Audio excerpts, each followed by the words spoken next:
Oke, presentasi 10 menit ya. Silakan dimulai. Selamat siang Pak Nicholas.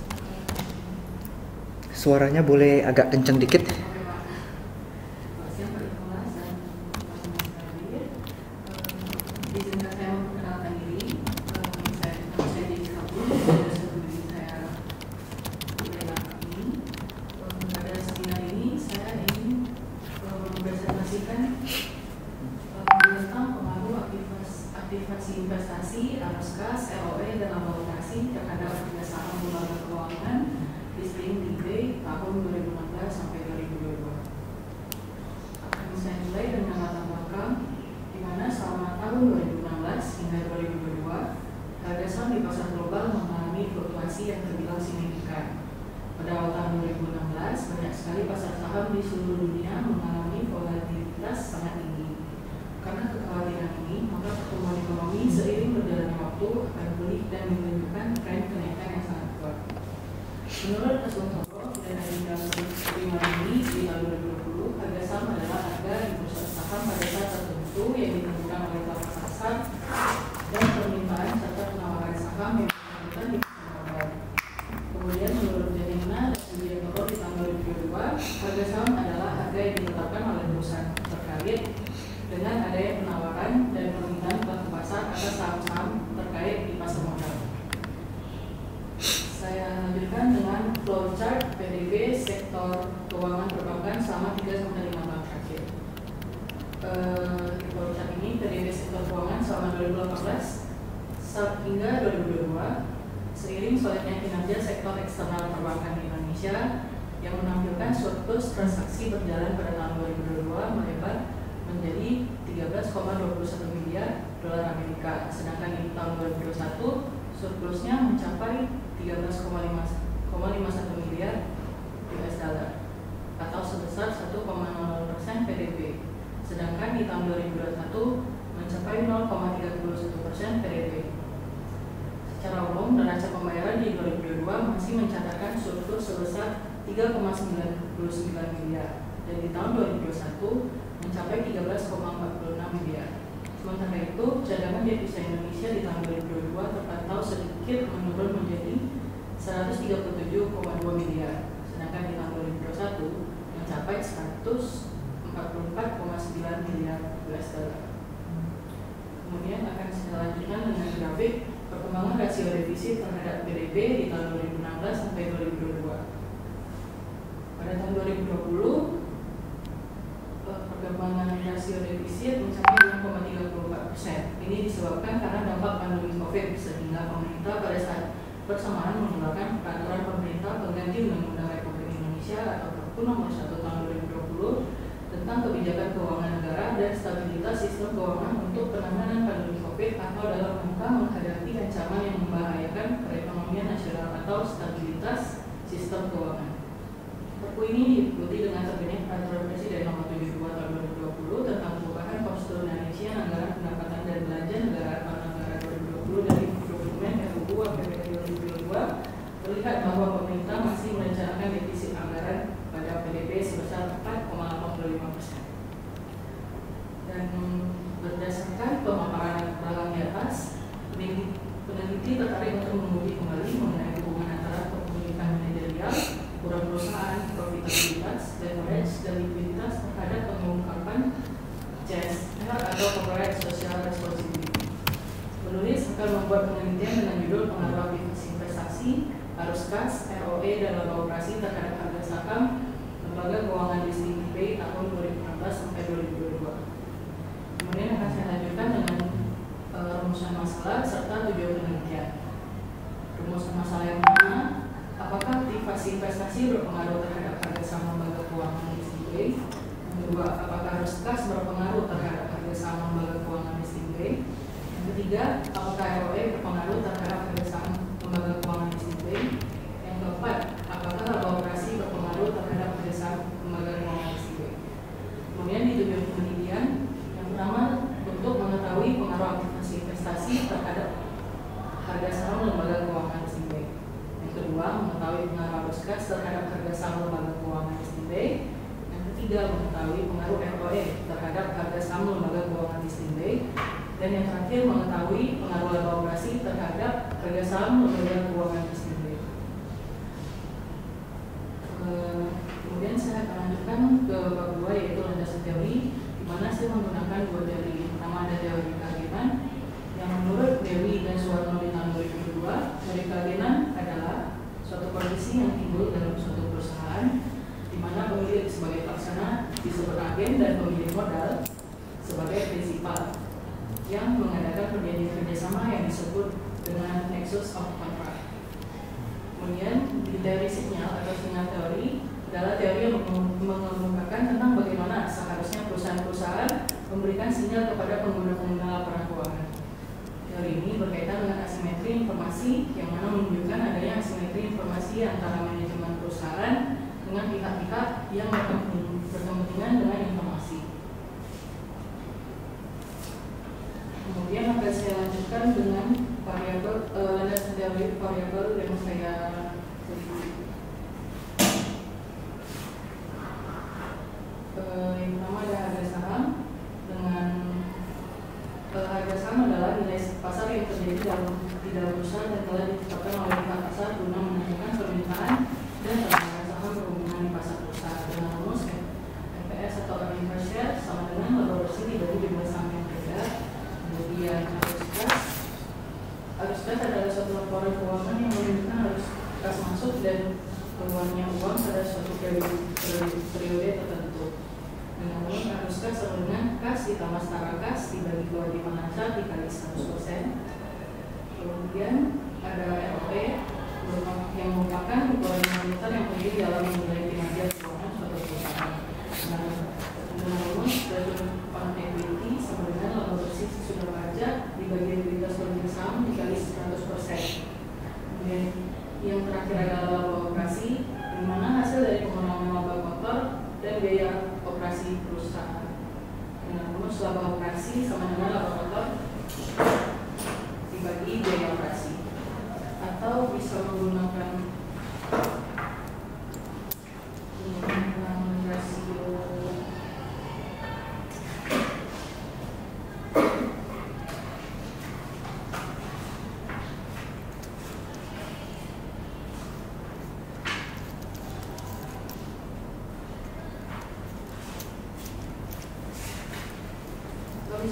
rasio laba bersih sama dengan EBITDA atau earning before interest, tax, depreciation dan amortization dalam kurung penjualan bersih dikurang biaya operasional dikurang minus utang.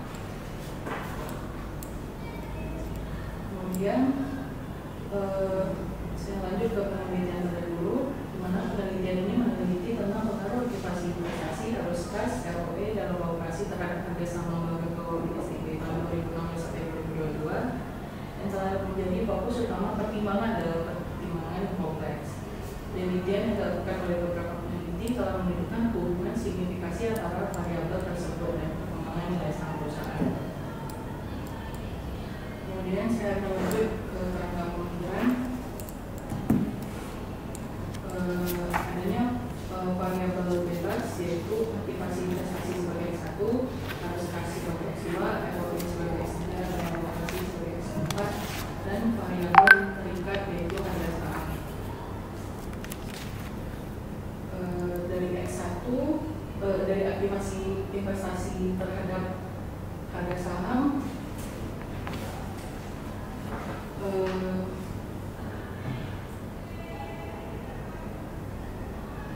dari hipotesis yang pertama diduga aktivasi investasi berpengaruh positif terhadap harga saham lembaga keuangan, dan hipotesis kedua diduga bahwa arus kas berpengaruh positif terhadap harga saham lembaga keuangan, dan hipotesis ketiga diduga ROE berpengaruh positif juga terhadap harga saham lembaga keuangan, dan yang terakhir hipotesis keempat diduga laba operasi berpengaruh positif terhadap harga saham lembaga keuangan SNB tahun 2016 sampai 2022.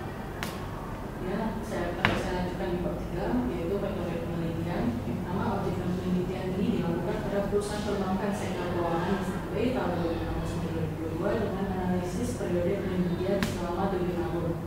Waktu penelitian ini dilakukan dari bulan Desember sampai Februari 2024. Kemudian kepada waktu penelitian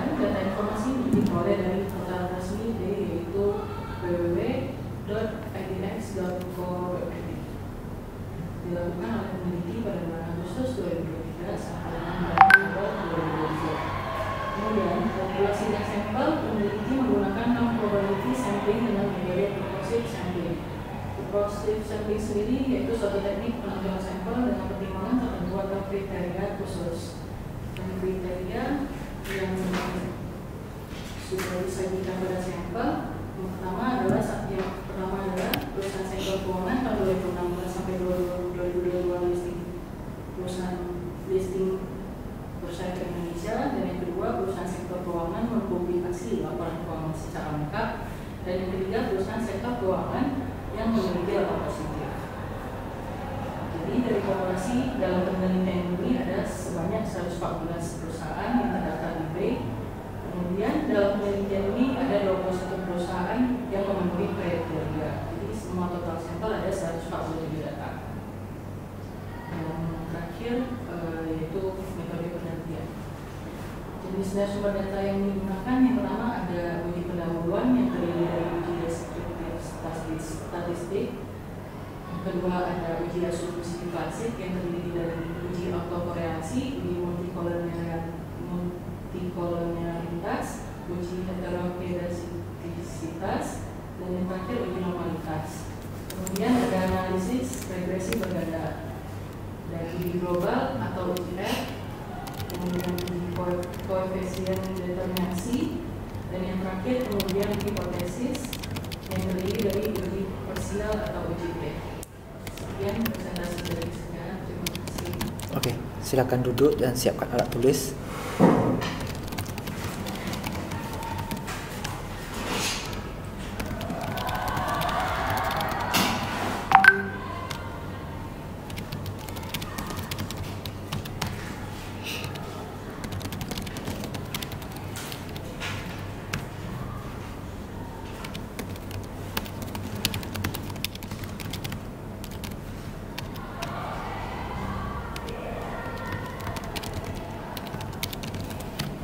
Silakan buka bab 1.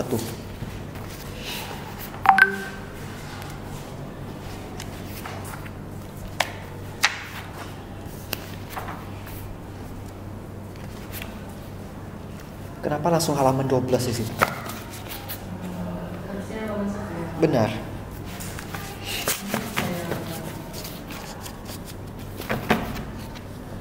Terus margin ini sepertinya bukan Pak Senti. Iya. Kemarin saya telat Pak, jadi waktu berkasnya tidak berulang lagi Pak. Oke.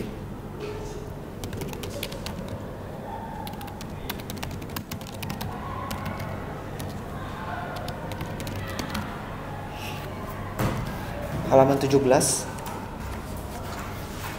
yang terdampir di sini ya.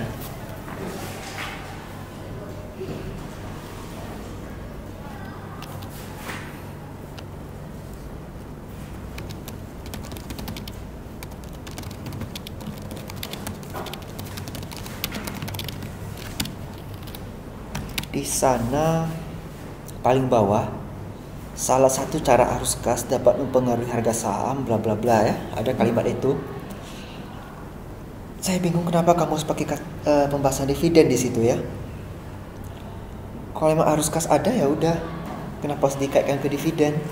Kamu kan nggak ada pakai variable dividen di sini. Ya. Terima kasih Pak. Kan nggak ada dividen. Langsung aja kalau memang ada arus kasnya banyak, pengaruh positif ke harga saham. Jadi tidak usah membahas tentang dividen.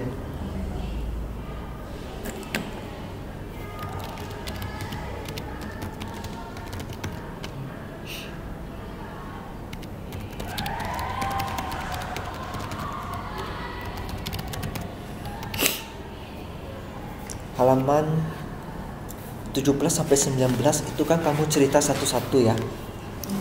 Dari masing-masing 4 variable X pengaruhnya ke harga saham ya. Tapi nggak ada research gap-nya di sana. Tahu research gap ya? Penelitian terdahulu yang hasilnya berbeda. Itu nggak ada. Jadi minimal satu pengaruh positif, satu lagi terserah mau pengaruh negatif atau tidak berpengaruh.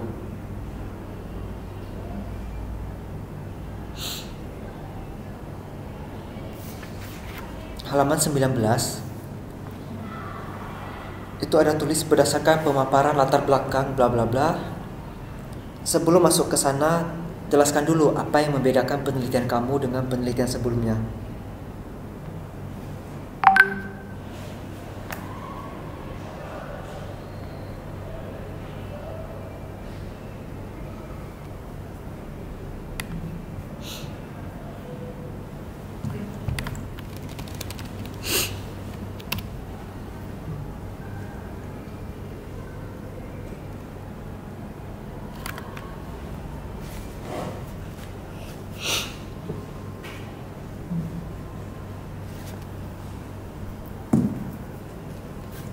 Halaman 26.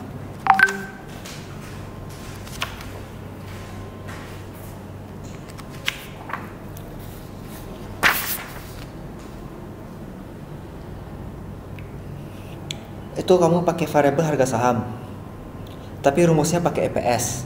Itu kan nggak nyambung.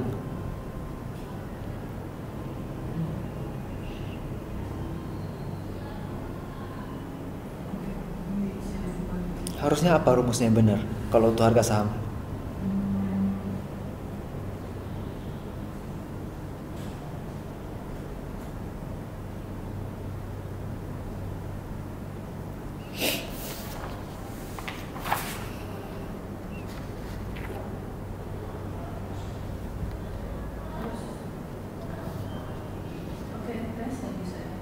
Nggak cocok. EPS itu kan laba, nggak cocok dengan harga saham.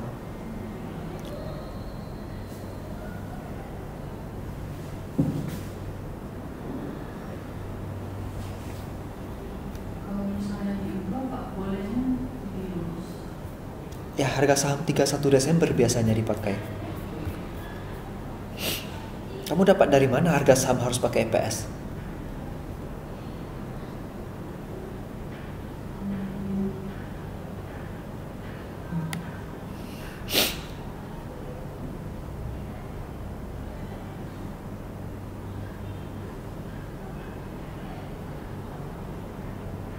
Itu nggak tepat, ngawur itu.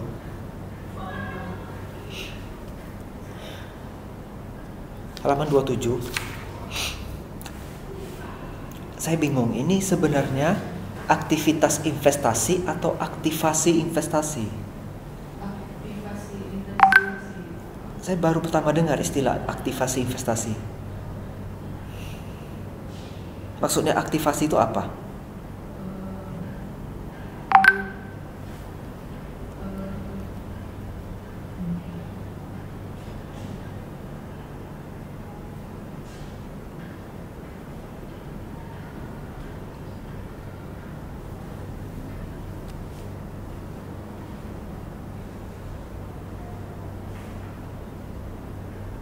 Aktivasi investasi itu pemilihan spekulasi yang sesuai untuk tujuan keuangan dan tekanan risiko keuangan. Terus rumusnya ini AKI itu apa?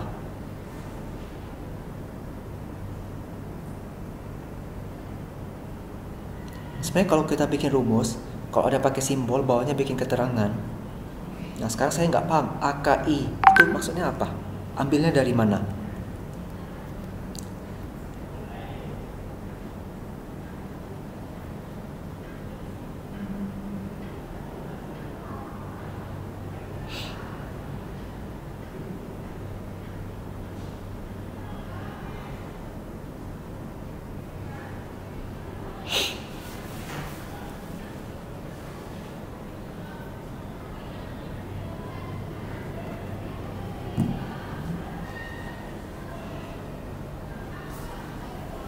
Bisa kamu jelaskan? Saya masih nggak paham itu rumusnya.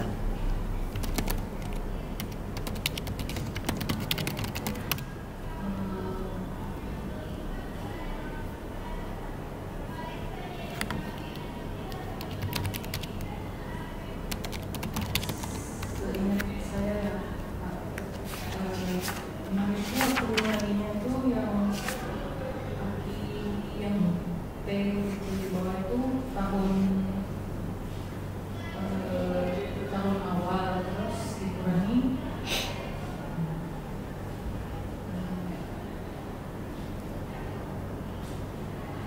bukan masalah T. Kalau T itu misalnya 2022, berarti T-1-nya 2021. Yang saya maksud akinya itu apa dan dapatnya dari mana?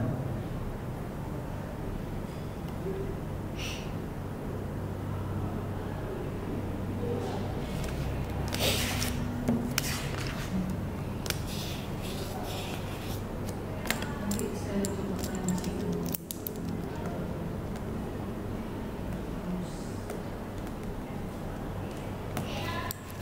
Ini harus difinalkan di seminar proposal supaya kamu bisa lanjut. Kalau seri pengukurannya belum valid, belum bisa difinalkan di sini, gimana mau lanjut? Itu masalahnya.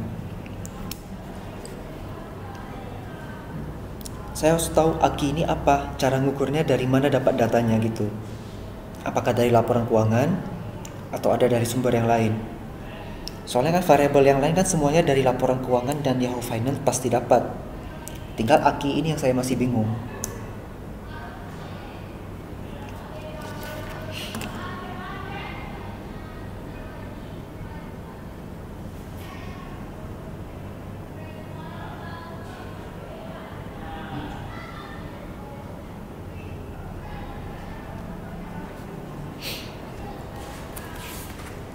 Saya ada searching Google juga ya. Nggak ada mereka bilang aktivasi investasi. Adanya aktivitas investasi.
Setelah saya baca-baca di beberapa Google, adanya arus kas aktivitas investasi, itu yang paling mendekati.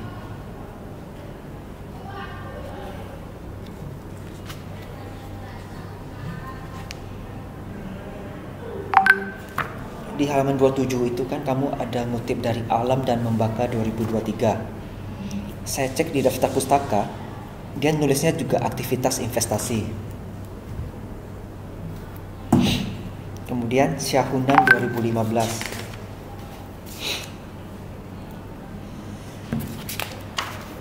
Syahunan 2015 nggak ada di daftar pustaka ya.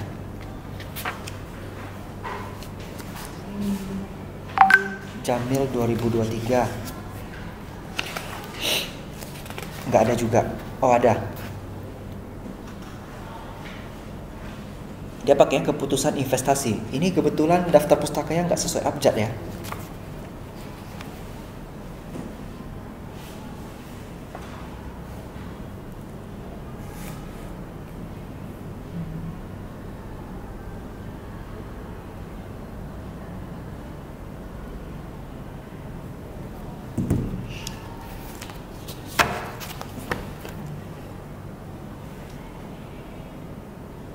Kita lanjut ke halaman 33 dulu.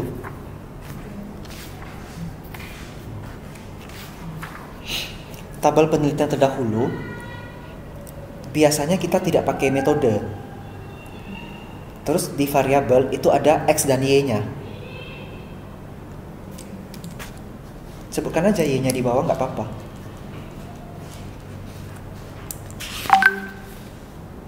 Terus yang di nomor 5-nya, Christine 2019, itu tidak ada X dan Y-nya. Betul-betul kosong.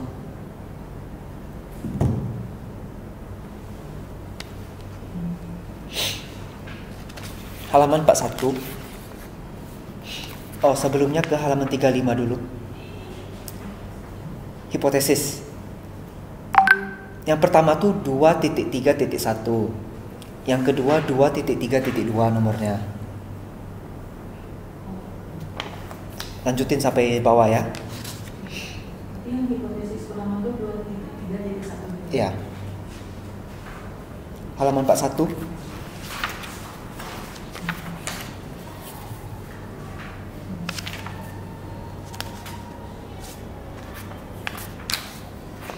Rumus harga sahamnya ubah di situ ya. Halaman 41. Rumus harga saham. Halaman 40 itu ada kutipan, dalam kutipan tidak boleh. Menurut Sugiono dalam Nabila.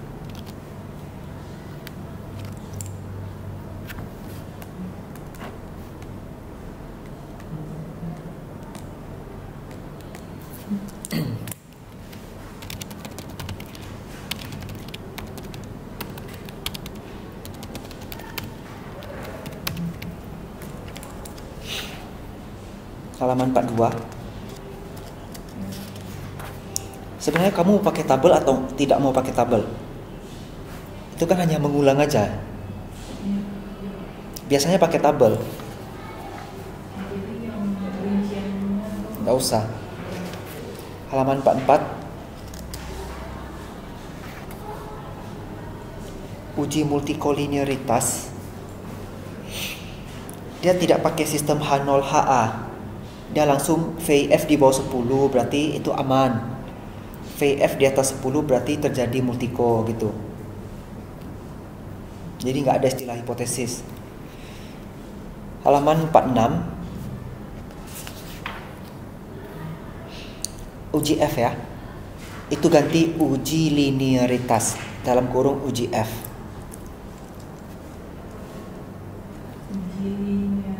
Ya. Keterangan di bawahnya ganti nanti ya. Dia kalau di bawah 0,05 berarti modelnya linear. Kalau model linear bisa dilanjutkan ke tahapan berikutnya. Halaman 47. Itu ada 0 lebih kecil dari R pangkat 2, bukan R2 di koefisien determinasi. 0 lebih kecil dari sama dengan R pangkat 2, bukan R2, itu beda maknanya. Pangkat 2 ya. Kemudian paling bawah, adjusted R pangkat 2 digunakan pada saat variabel independennya lebih besar dari 2, bukan lebih besar dari 1. Kemudian uji parsial, uji T, Priyatno 2012 diganti cari buku yang lebih baru.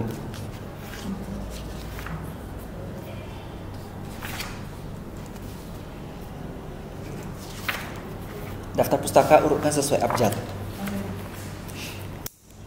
Nah, kita balik ke aktivitas investasi tadi. Itu harus ditetapkan sekarang karena ini proposal.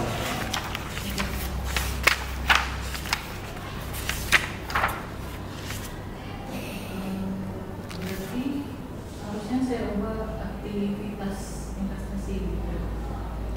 Nah, kalau aktivitas investasi apa pengukurannya?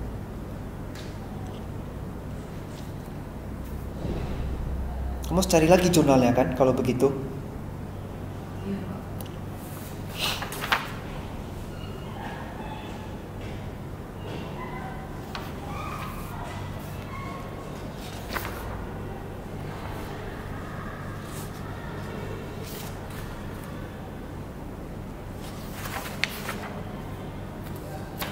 Kamu pakai berapa teori sih?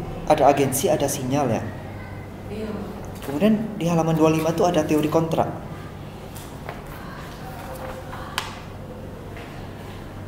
Basis itu. Mau dipakai atau enggak? Enggak. Kalau enggak dihapus. Oke.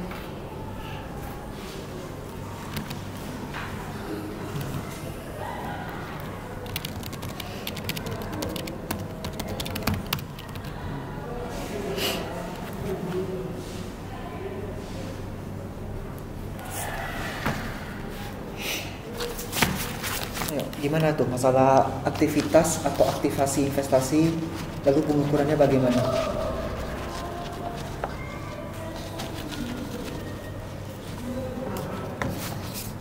atau diganti. Cari yang lebih aman aja variabelnya. Ini variabelnya agak aneh kalau berdiri sendiri soalnya. Biasanya aktivitas investasi itu digabung dengan arus kas. Nah, sementara kamu kan arus kas berdiri sendiri variabelnya.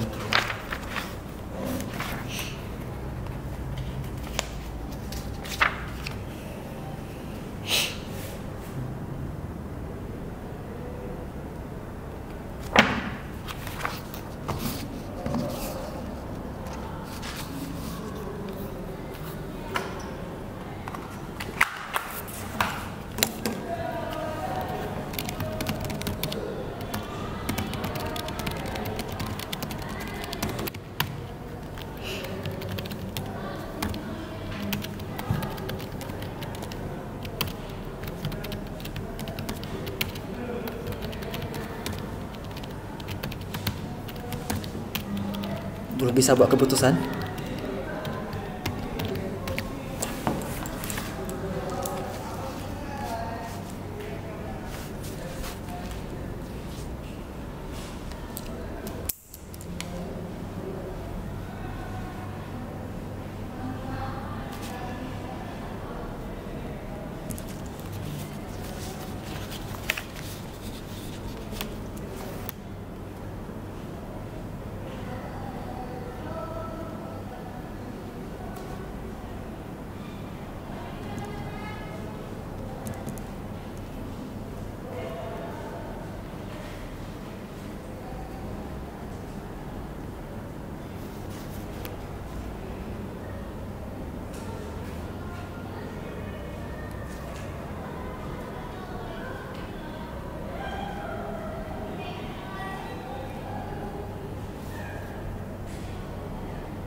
Sebenarnya sendiri boleh, cuman kamu sudah terpakai variabel arus kas, jadinya double dia.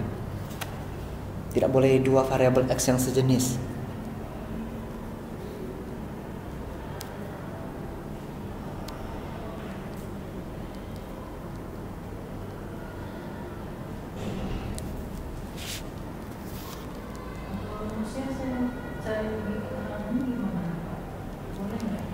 Ya boleh. Harus jelas. Jelas definisi, jelas pengukuran, jelas sumbernya dari mana bisa kita ambil datanya.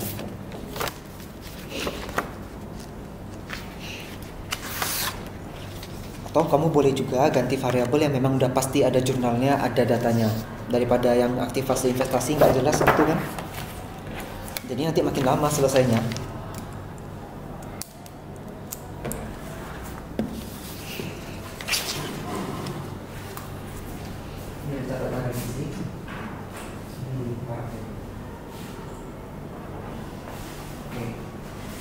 Untuk judul ini karena masih ada masalah aktivasi investasi ya. Ini sebenarnya harus kita clearkan hari ini, cuma sepertinya kamu belum bisa. Kamu segera cari rujukan yang memang mendukung aktivasi investasi ini ada. Kalau nggak ada ya udah cari yang lain. Jadi biar cepat aja. Tidak apa-apa kita ganti variabel, tapi yang jelas kelanjutannya ada. Kalau kamu tetap pakai aktivasi investasi yang nggak jelas ini, kamu tertunda terus nanti skripsinya, ya. Kalau misalnya ganti variabel, ada kesalahan. Kamu akuntansi kan? Green accounting bisa, CSR bisa, ya.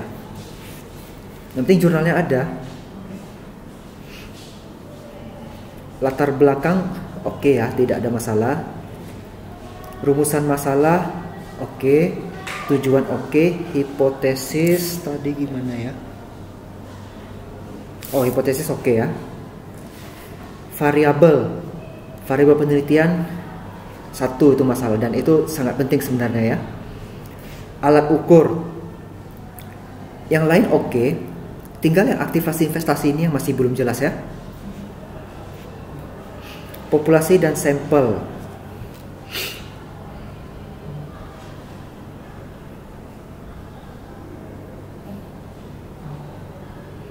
Berapa tadi? 7 kali berapa ya? Kali 21. Harusnya nggak masalah sih. Berarti oke. Cara ngambil sampel purposif ya. Sumber data oke. Cara memperoleh data ya jelas pasti ada di laporan keuangan sama Yahoo Finance ya. Cuman yang variabel aktivasi investasi itu masih belum tahu.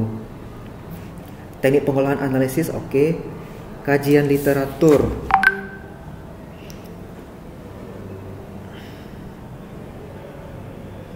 Literatur nggak ada masalah.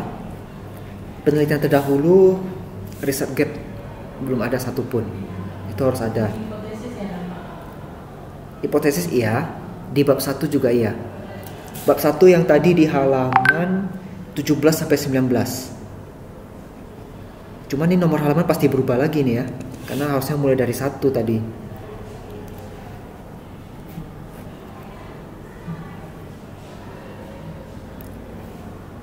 Ini saya bikin tidak perlu seminar lagi. Berarti udah oke. Cuma kamu perlu revisi yang agak banyak ini. Kalau 2 minggu apakah cukup?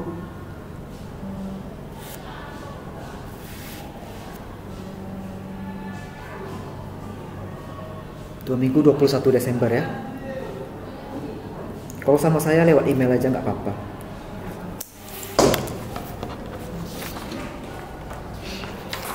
Ada yang mau kamu konfirmasi sebelum kita akhiri?